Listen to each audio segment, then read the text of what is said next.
Hey guys, it's Kales and I am here with my March wrap-up video. I am really excited because I read 7 books this month, which is only one short of what was on my TBR, and I didn't actually deviate from my TBR that much. I don't think I did anyway. I read some really exciting books, and so here they are and my reviews of them.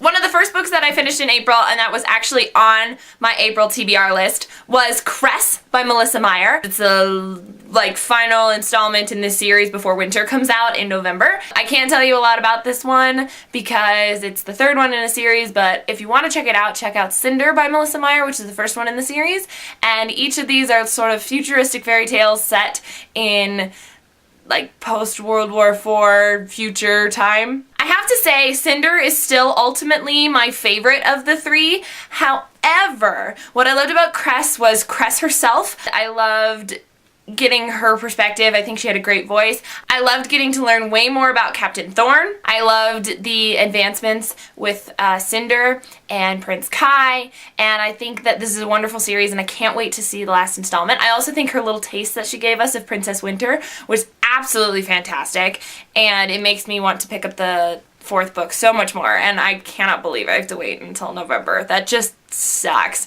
Continuing along those same lines, while we're talking about Cinder, I also read FAIREST, which is a short story about Queen Lavanya, who is the villainess, or the antagonist of this piece, and it sort of attempts to humanize her. It tells her sort of backstory of how she became the queen that she is. I did not like this book. I have to be blatantly honest. The only thing that I did like was I liked the voice of Queen Lavanya. I think that Meyer has a very unique concept on voice, especially her 3 different heroines so far and now this villainess that she writes from.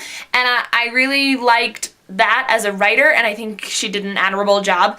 However, I did not like the story. I was not intrigued by Lavanya's backstory. I was kind of like, well, boo-hoo to you, who cares? So she wasn't appealing, wasn't good, had all these really evil intentions. It just made my stomach feel weird, which is why I gave it more than just 1 star and gave it a 2.5 out of 5, because I get that that was her intention. But I'm very much about how a book makes me feel a lot and how it is written. So yay for how it is written, yay for making us feel those feelings, but I did not like her, and to me this did not justify her story at all. I think it is a good read, especially if you're in love with the series and you get some backstory, but that's about the only reason I would read it for. The next book that I read in my April month was Escape from Mr. Limoncello's Library by Gabenstein. It follows Kyle and some of his other 12-year-old classmates as they win a contest and get to go to Mr. Limoncello's brand new library, who's this famous game maker. And this book was adorable, and they call it the modern Willy Wonka, and that's true in all senses of it. It was absolutely adorable, so much fun to read. I had a great time figuring out the puzzles myself. It was quick, easy, enjoyable, really lighthearted, especially after reading something like FAIREST. This was the perfect thing for me to pick up, and I was really excited that I did. This next book was recommended to me by my friend Marcie, who has her own book blog, and I will link that down below so that you guys can see it, and it is called The Dress Shop of Dreams by Maria van Praag. The book follows this woman, Etta, who owns this magical dress shop. It also follows her granddaughter and this bookshop owner and how they sort of come together. I thought it was a really great read, like I said, lighthearted. The only problems that I had with the book were I didn't really care about a lot of the other characters. I appreciated their perspectives. However, I could have read an entire book just about the grandmother's story, the granddaughter's story, and the bookkeeper. There's a lot of other extraneous characters in here, which she does a good job of humanizing them and stuff, but for me, I really just could have read that story. Also, I didn't like the plotline with the granddaughter's parents, who are dead in the book, and she tries to figure out why. For me, I didn't really like that part. I was much more interested in the romance of it, which is not typical for me, but I was much more entranced with those characters and could have read an entire book about them and didn't really need the extraneous characters. However, it was a lot of fun to read. I like the concept of the story, and it's really intriguing, really sweet story. I liked that it was happy. The next book that I read was Harry Potter and the Prisoner of Azkaban, which is the third installment in the Harry Potter series. As I'm working my way through rereading these, I was really excited to finally finish this one. I had like only 3 chapters left of it when I said, I'm gonna just blaze through this and get this done because I already know what happens. I'm making my way through because I bought these all in this brand new paperback edition, and I'm really excited to crack open Goblet of Fire. The second to last book that I finished in the month of April was a wonderful surprise. I got it originally from my library, Ruby Red, and as you can see, this is not a library book.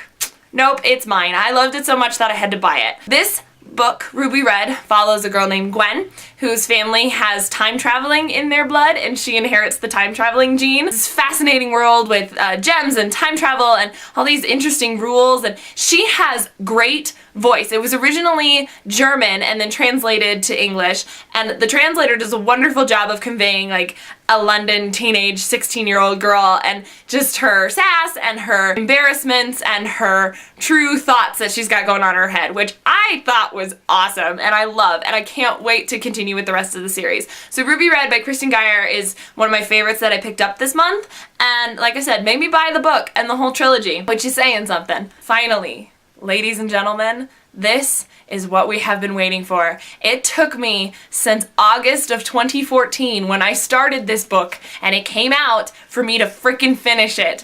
But I am proud to say I did. The Magician's Land. I am so proud of myself for getting through this book. The reasoning is not what you think. It's not because it was boring. It's not because it was any sort of bad, because this book and this book series are brilliant. It's just dense. It is very smart and makes your brain have to concentrate really hard. It's not something that's just kind of like a light read. The whole series follows this young man named Quentin, who by the time he gets to this book is 30, but he starts out as 19 in the first book, The Magicians, and it follows his world as he sort of gets swept up into this Narnia-like world, and finding out that magic is hard, and that just because there's magic in the world doesn't make it any more extraordinary than the real world. And I love how intelligent it is and how just different it makes magic out to be. It just makes you think differently about stories in general, and it makes you really ponder, you know, would I really want to go live in another world with, like, you know, centaurs and gods and things? And he makes magic difficult, you know, it has to do with physics and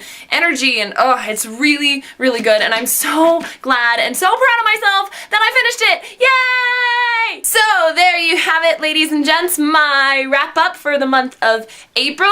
Check my channel soon for what I will be reading in the month of May. If you have any questions about these books or want to comment on them because you've read them or want to read them, leave it in the comments below. Until next time, guys, bye! So there you have it, ladies and gents, my TBR. So there you have it. I'm done with this series and I'm so happy. Maybe I'll read it again. I got so many other books to read, I can't do that right now.